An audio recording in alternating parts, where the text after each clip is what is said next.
Hi guys, this is an update about my myositis and mixed connective tissue disease. Since this is still new to me and I'm exploring what it's going to do to me, I thought maybe I could share with you as I learn, and that way maybe it'll help you when you make decisions about your condition.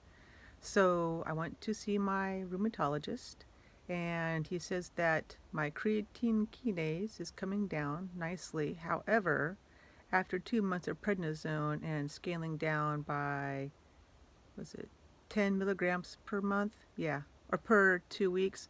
I'm at 20 milligrams now, so it's been like 6, 7 weeks. My CK, I'm still producing CK, which means my body is still under attack from, my muscles are still under attack.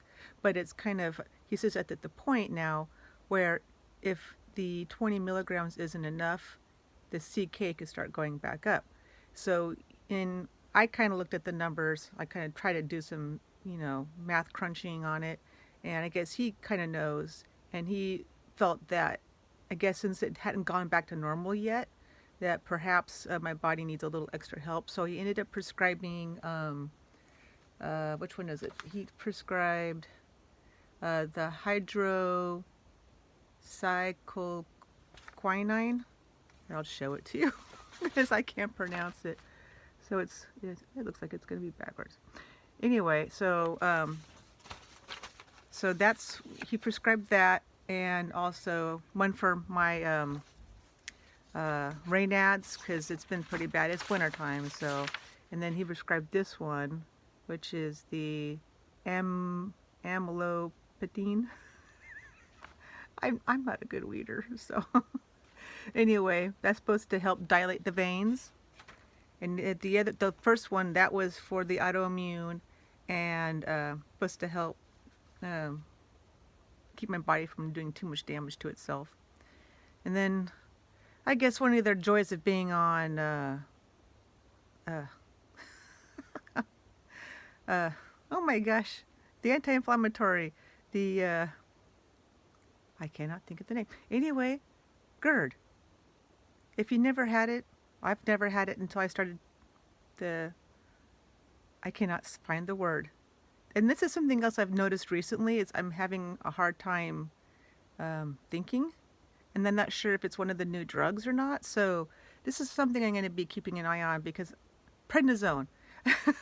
I couldn't think of prednisone for some reason, but since I've started the prednisone, I've noticed that my lump in the throat kind of feelings kind of is getting worse, and the doctor says that that's probably GERD. But one thing I don't understand is why it seems so long for the food to get down. I mean, it's like it feels like it's just going down and slowly go down, and then it feels like it gets stuck, and I have to like, go down, go down, and then it finally go bloop, bloop, bloop. You can hear the the food going into the stomach, which I'm not used to hearing. So is it really just inflamed down there? I don't know. I guess it is. If you're getting acid someplace where it shouldn't be, I guess it can cause inflammation, more inflammation. Like we don't have enough with mixed connective tissue disease and myositis. We don't have enough inflammation. But yeah, so they gave me the generic brand of Protonics. That's the other one here. I can do it backwards again too, but anyway, give me one of these. And so I haven't started that one yet. I wanted to, 3 drugs. I didn't want to start 3 new drugs at one time. And besides the GERD thing, it doesn't seem like it's an emergency type situation. I don't have any heartburn, zero heartburn. It's just the lump. Like right now, I feel like I have a little lump, like right in here. And there's no really, I don't have any lymph node issues in here. I have a couple down here from cancer, but when I look at the scans, they're not causing any kind of impediment on the, breathing or anything in that area. So there's room for foods that to go down. So I don't think the lymph nodes are, I mean, you can't even see them. There's not like I have huge lymph nodes or anything. So, it's not like the swollen lymph nodes are the cause. Something else is the cause. And I'm really concerned. Well, not really concerned, but I'm concerned that um, one of the things we can get as people with myositis and mixed connective tissue disease or overlap syndrome is problem swallowing.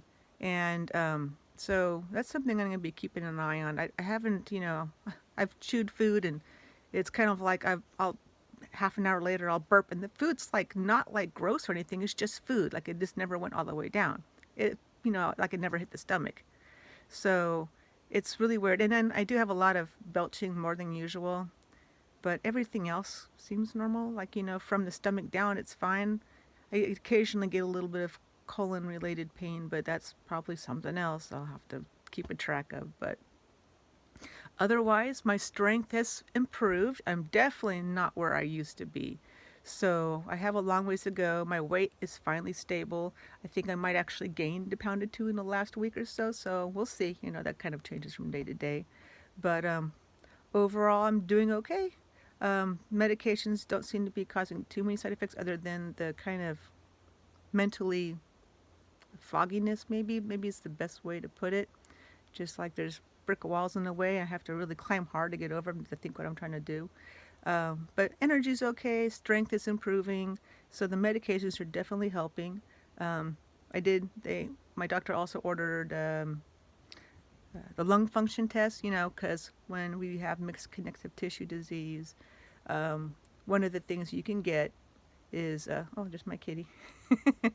I'll give you a little, and then to wash besides my face, is interstitial lung disease.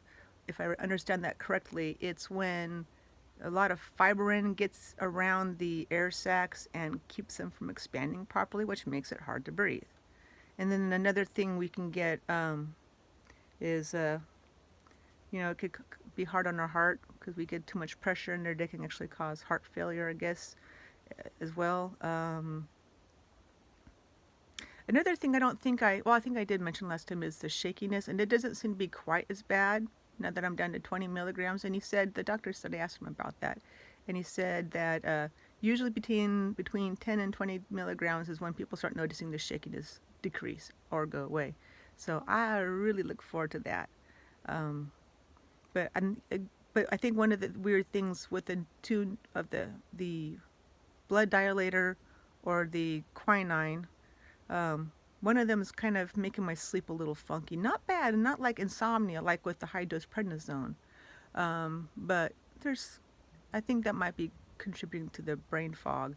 But something I'm going to be keeping an eye on. I'll probably be starting the GERD stuff on Monday because, I don't want it to do damage. Because if you don't treat it, it will do damage, and then you'll start having it. Actually, if it gets really bad, that acid could go all the way up and then into your lungs.